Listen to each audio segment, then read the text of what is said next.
Hey everybody, good morning. It's 11 a.m. Eastern Daylight Time, and we're going to take a look at the Jamstec model, which just came out a few days ago. We're going to strictly take a look at the winter runs because that's what this update is going to be about.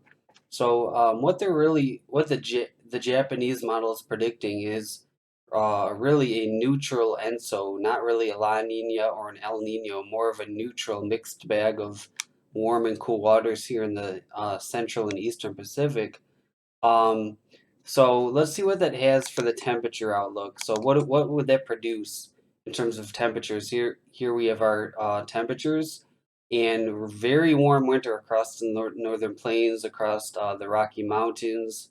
Although we do have some cooler weather here in Alaska and in northern Canada, right by Alaska.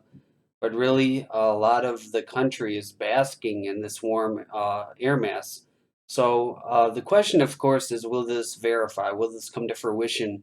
Now, the Farmer's Almanac, now they have a completely different forecast. They have basically cold, and not only cold, but very extreme cold in the areas where this is warm here in the Jamstec model. So I'm going to have to do some research over the next few months, along with many other forecasters, and tell you guys what my speculation on this is whether, which model is going to pan out to be most accurate. The Farmer's Almanac, which is going with a cool look to the winter, or the Jamstack model, which is going more for the warmer look. So, but the Jamstack, again, it's really the big story is the warm look to winter. I just wanted to show you guys this so I'm not being unbiased in terms of what next winter may or may not be in terms of temperatures.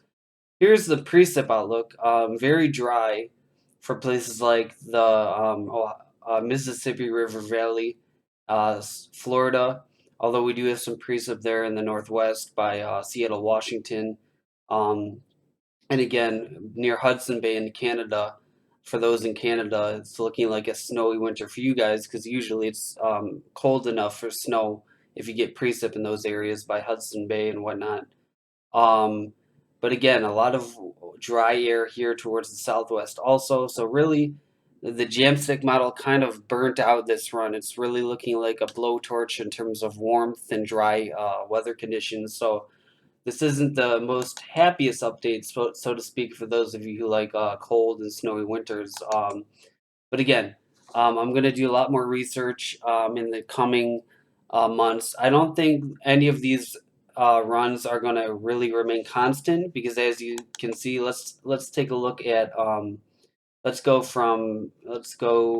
July. Notice how different this July run is going to pop up. See how there's less dry here in the northern plains and whatnot. So again, this is the bottom line is this is subject to change, guys. This is not going to be a constant run. We're going to see constant runs of warm. I don't think, at least in the next few months. I think we're going to vary in these runs that we might have a big cold run in the midst of these warm runs. So again, what we're going to have to look at those factors like the AMO and the NAO, because those will be big determining factors and the root causes as to if we do see a very cold winter run for this year. So that's about it, guys. Make sure you like, comment, share, and subscribe, and tell your friends and family of my updates. And let's grow this channel. And thanks for watching. Take care.